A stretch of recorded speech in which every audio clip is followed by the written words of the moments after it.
Halo adik-adik dan rekan-rekan sekalian, berjumpa lagi dengan saya di channel ini. Di video kali ini saya akan coba membahas tentang konsep fluk listrik, hukum Gauss, dan penerapan konsep hukum Gauss untuk menentukan kuat medan listrik pada bola konduktor dan pada keping sejajar.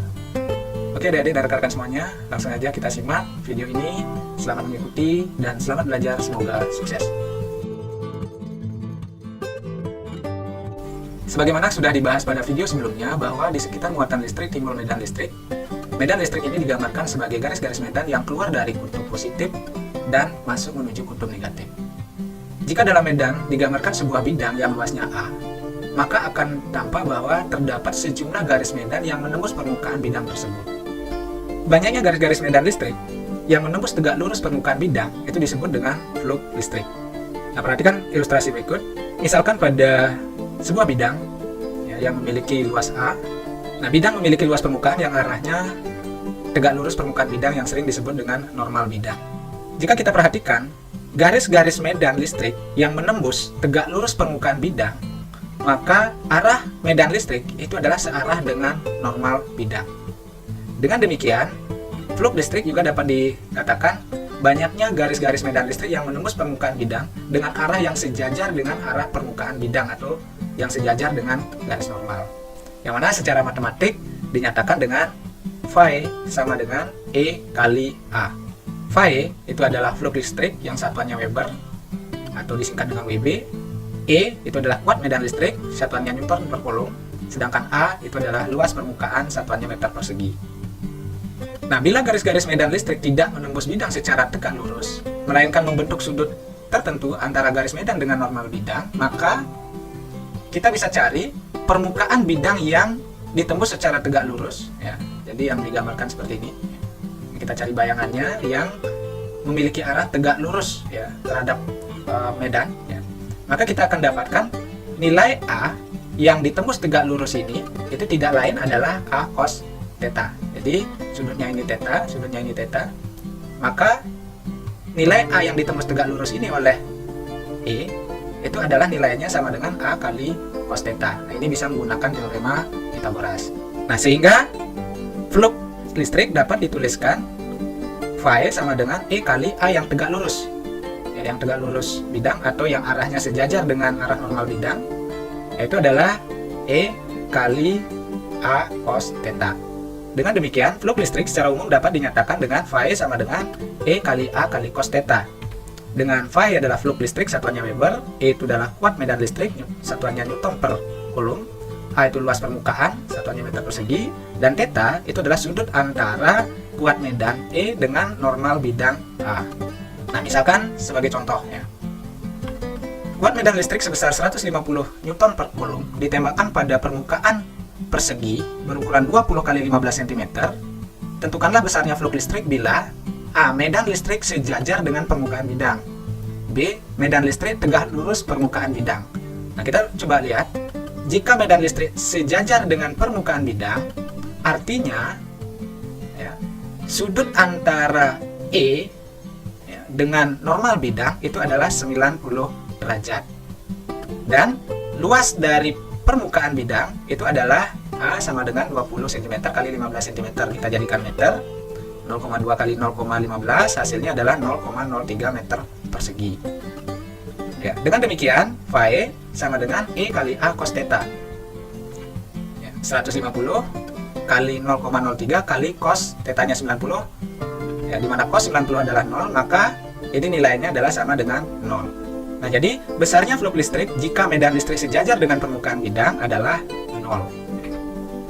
Bila medan listrik tegak lurus permukaan bidang, artinya arah medan listrik dengan arah normal bidang itu sudutnya adalah 0. Sehingga besarnya fluk listrik Phi sama dengan E kali A cos theta.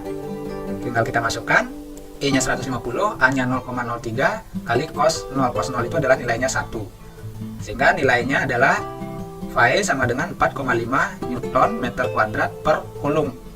Atau dengan kata lain, Phi sama dengan 4,5 Weber. Jadi besarnya fluk listrik bila medan listrik tegak lurus permukaan bidang nilainya adalah 4,5 Weber. Selanjutnya, kita akan bahas tentang hukum Gauss. Sebuah muatan listrik akan memancarkan garis-garis medan listrik ke segala arah di sekitar permukaan yang berbentuk bola. Seorang ilmuwan yang bernama Gauss itu telah menemukan bahwa jumlah garis medan listrik yang menembus permukaan tertutup itu akan sebanding dengan jumlah muatan yang dilingkupi oleh permukaan tersebut. Pernyataan ini selanjutnya dikenal dengan hukum Gauss. Jadi bunyi hukum Gauss ini adalah jumlah garis medan atau flux listrik yang menembus suatu permukaan tertutup sebanding dengan jumlah muatan yang dilingkupi oleh permukaan tersebut. Phi sebanding dengan Q. Dan secara matematik dinyatakan dengan Phi sama dengan Q per epsilon 0. Nah, ini adalah hukum Gauss. Dengan Phi itu adalah flux listrik, satuannya Weber, Q itu adalah muatan listrik, epsilon 0 itu adalah permitivitas ruang hampa yang nilainya 8,85 kali 10 pangkat min 12 kolom kuadrat per Newton meter persegi. Nah, seperti yang sudah kita bahas sebelumnya, bahwa flux listrik itu dinyatakan dengan Phi sama dengan E kali A cos theta. Nah, sekarang kita akan coba cari ya. Dalam hal ini, nilai A itu tidak lain adalah luas permukaan bola, sedangkan sudut antara kuat medan listrik dengan normal bidang itu adalah 0, karena ini menembus tegak lurus permukaan bidang. Jadi cos 0 itu 1, dan A ini adalah luas permukaan bola, itu adalah 4 VR kuadrat. Maka kita akan dapatkan dari persamaan Gauss ya, Phi atau flux listrik itu sama dengan Q per epsilon 0. Nah, flux listriknya kita ganti dengan E kali A cos theta. Kita masukkan angkanya. E kali A-nya adalah 4 VR kuadrat, cos theta-nya adalah 1, sama dengan Q per epsilon 0. Nah, sehingga didapatkan E sama dengan Q per 4 VR kuadrat epsilon 0. Atau kita bisa sederhanakan, ya, karena nilai seperempat V epsilon 0 adalah sama dengan K, maka kita bisa tulis E sama dengan K Q per R kuadrat. Dan persamaan ini persis sama dengan persamaan kuat medan listrik yang diturunkan dari persamaan hukum Coulomb. Jadi, untuk menentukan kuat medan listrik kita bisa menggunakan hukum Coulomb maupun menggunakan konsepnya hukum Gauss. Hasilnya sama. Penerapan konsep hukum Gauss kita bisa gunakan untuk menentukan kuat medan listrik pada bola konduktor. Ya. Yang pertama kita akan bahas bola konduktor yang berongga. Pada sebuah bola konduktor yang berongga yang berjari-jari R besar, yang diberikan muatan sebesar Q, maka muatan ini akan terdistribusi merata pada permukaan bola. Hal ini terjadi karena muatan akan saling tolak-menolak sehingga akan saling menjauhi. Ya. Jadi kalau bolanya berongga, bola konduktor berongga, maka muatannya ini akan terdistribusi merata di permukaan bola. Untuk menentukan kuat medan listrik di dalam bola, di permukaan bola, maupun di luar bola, itu kita bisa menggunakan hukum Gauss. Nah, kita coba cari satu persatu. Yang pertama, kuat medan listrik di dalam bola berjari-jari R. Nah, jadi di sini. Nah, kita lihat bahwa di dalam bola yang berjari-jari R, ini yang di dalam bola ini terlihat bahwa tidak ada muatan yang dilingkupi oleh permukaan bola ini. Ya, di dalamnya tidak ada muatan. Sehingga nilai Q-nya adalah sama dengan 0. Dengan demikian, flux listriknya, ya, karena Q-nya sama dengan 0, maka flux listrik itu sama dengan 0. Karena flux listrik sama dengan 0, maka kuat medannya itu sama juga dengan 0. Maka kesimpulannya, di dalam bola yang berjari-jari R lebih kecil dari R besar, itu di dalam bola, maka kuat medannya itu adalah sama dengan 0. Yang kedua, kuat medan listrik di permukaan bola yang berjari-jari R. Nah, kalau di permukaan bola ini, kita bisa lihat bahwa muatan yang dilingkupi oleh permukaan ini, itu adalah sama dengan muatan yang ada di permukaan ini, yang nilainya sama dengan Q. Sehingga, sesuai dengan konsepnya hukum Gauss dan flow, itu kita bisa dapatkan E kali A sama dengan Q per epsilon 0. Q-nya ini adalah muatan yang dilingkupi. Atau, bisa dituliskan, A-nya itu adalah sama dengan luas bola ini, ya, karena di permukaan berarti jari-jarinya adalah R besar, 4 VR kuadrat. Ya. Oke, selanjutnya E sama dengan 1 per 4 V epsilon 0 kali Q per R kuadrat. Nah, ini, jadi di permukaan bola kuat medan listriknya sama dengan 1 per 4 V epsilon 0 kali Q per R kuadrat, R besar. Ya. Nah, bagaimana kalau di luar bola yang berjari-jari R? Nah, di sini. Ya. Nah, kalau di luar bola, kita lihat muatan yang dilingkupi oleh permukaan Gauss ini, permukaan bola yang berjari-jari R kecil ini, ya, di luar bola, itu nilainya sama dengan Q. Ya, sama dengan Q. Sehingga E kali A sama dengan Q per epsilon 0. Nah sekarang A-nya tidak lain adalah luas permukaan bola ini. Itu adalah 4V R kecil kuadrat sama dengan Q per epsilon 0. Sehingga bisa ditulis E sama dengan 1 per 4V epsilon 0 kali Q per R kuadrat R kecil. Jadi R ini adalah jari-jari permukaan Gauss. Oke, jari-jari lingkaran ini. Nah itu pada bola konduktor berongga. Nah sekarang kita coba lihat bagaimana kalau dia adalah bola konduktor penjal bermuatan. Jadi kalau pada bola konduktor penjal bermuatan secara homogen, di mana muatannya terdistribusi secara merata dengan kerapatan muatan itu adalah Q per V. V itu adalah volume. Ya. Nah, ρ itu adalah kerapatan muatan, jadi terdistribusi merata. Maka kita akan dapatkan Q, ya, Q sama dengan ρ kali V. Ρ ini adalah kerapatan muatan. Sedangkan V-nya sendiri volume bola itu adalah 4 per 3 V R pangkat 3 itu volume bola. Karena jari-jari bola adalah R besar nih. Dengan demikian kita dapat hitung nilai Q sama dengan 4 per 3 V R pangkat 3 kali ρ.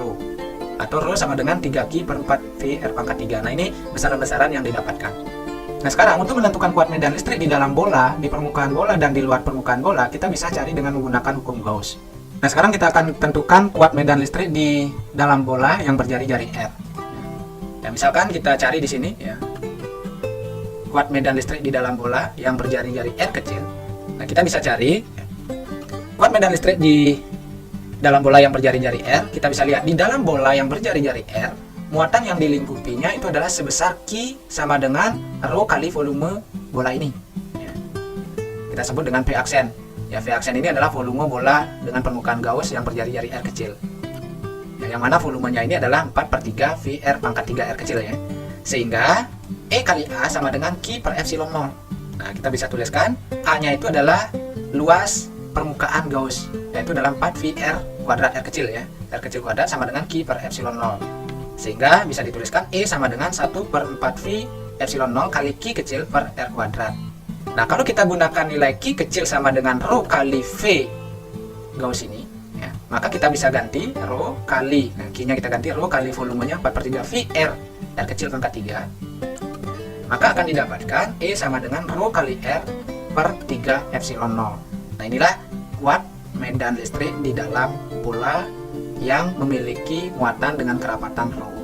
Atau kita bisa juga ganti, kalau ρ-nya kita ganti dengan ini, ya dengan 3Q per 4V R pangkat 3, maka kita akan dapatkan ya, E sama dengan 1 per 4V epsilon 0 kali Q total dikalikan dengan R kecil per R bola pangkat 3. Nah, jadi seperti ini. Nah, itu kuat medan listrik di dalam bola yang berjari-jari R. Nah, yang kedua, jika kita ingin mencari berapakah kuat medan listrik di permukaan bola, maka kita bisa dapatkan di permukaan bola yang berjari-jari R, muatan yang dilingkupi sebesar Q sama dengan Q total. Ya. Jadi Q-nya sama dengan Q besar, sehingga E kali A sama dengan Q per epsilon 0. Yang didapatkan E, nah A-nya ini adalah luas bola ini 4VR R besar kuadrat sama dengan Q per epsilon 0, sehingga E sama dengan 1 per 4V epsilon 0 kali Q per R kuadrat. Atau kalau kita bisa nyatakan dalam kerapatan, ya, Q-nya kita tulis dalam kerapatan sama dengan ρ kali 4 per 3 V R pangkat 3 per R kuadrat. Sehingga kita bisa dapatkan E sama dengan ρ kali R besar per 3 epsilon 0. Nah inilah kuat medan listrik di permukaan bola penjal. Nah yang terakhir, bagaimana kalau kita cari di luar permukaan bola yang berjari-jari R kecil ya. Nah kuat medan listrik di luar bola yang berjari-jari R kecil kita bisa dapatkan di luar bola yang berjari-jari R kecil ini, muatan yang dilingkupinya sebesar Q sama dengan Q total. Sehingga E kali A sama dengan Q per epsilon 0. Sekarang A-nya itu adalah luas permukaan ini, permukaan Gauss-nya. Sehingga A-nya adalah 4VR kuadrat sama dengan Q per epsilon 0. Jadi E kali 4VR kuadrat sama dengan Q per epsilon 0. Sehingga nilai E sama dengan 1/4V epsilon 0 kali Q besar per R kecil kuadrat. Nah kalau kita mau ganti dengan dalam bentuk kerapatan, kita ganti Q-nya ya. Maka diperoleh E sama dengan ρ kali R pangkat 3 R besar pangkat 3 kuadrat dibagi dengan 3 epsilon 0 R kecil kuadrat. Nah inilah kuat medan listrik untuk bola konduktor penjal bermuatan.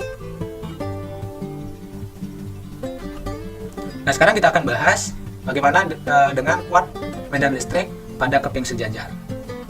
Keping sejajar itu adalah dua buah keping konduktor dengan luas dan bahan yang sama. Misalnya terdapat dua permukaan dengan luas A, dan pada masing-masing keping diberikan muatan, sehingga kerapatan muatannya adalah dinyatakan dengan sigma sama dengan Q per A. Maka kuat medan listrik di antara kedua keping, kuat medan listrik di antara kedua keping, itu bisa kita cari dengan menggunakan hukum Gauss. Nah, yang mana kita ketahui bahwa arah kuat medan listrik ini adalah tegak lurus permukaan, sehingga sudut antara E dengan normal bidangnya itu adalah sama dengan 0, sehingga cos 0 adalah 1. Dengan demikian, dengan menggunakan konsep hukum Gauss, E kali A cos theta sama dengan Q per epsilon 0. Karena cos 0 adalah 1, maka E kali A sama dengan Q per epsilon 0. Atau E sama dengan Q per A epsilon 0. Nah, karena Q per A ini adalah sama dengan sigma, yaitu kerapatan muatan, maka nilai E di antara keping itu dapat dituliskan E sama dengan sigma per epsilon 0. Ya, di mana E itu adalah kuat medan pada ruang di antara kedua keping, satuannya Newton per Coulomb. Sigma itu adalah rapat muatan pada kedua keping, Coulomb per meter persegi satuannya. Sedangkan epsilon 0 itu adalah permitivitas ruang hampa yang nilainya 8,85 kali 10 pangkat min 12 Coulomb kuadrat per Newton meter persegi.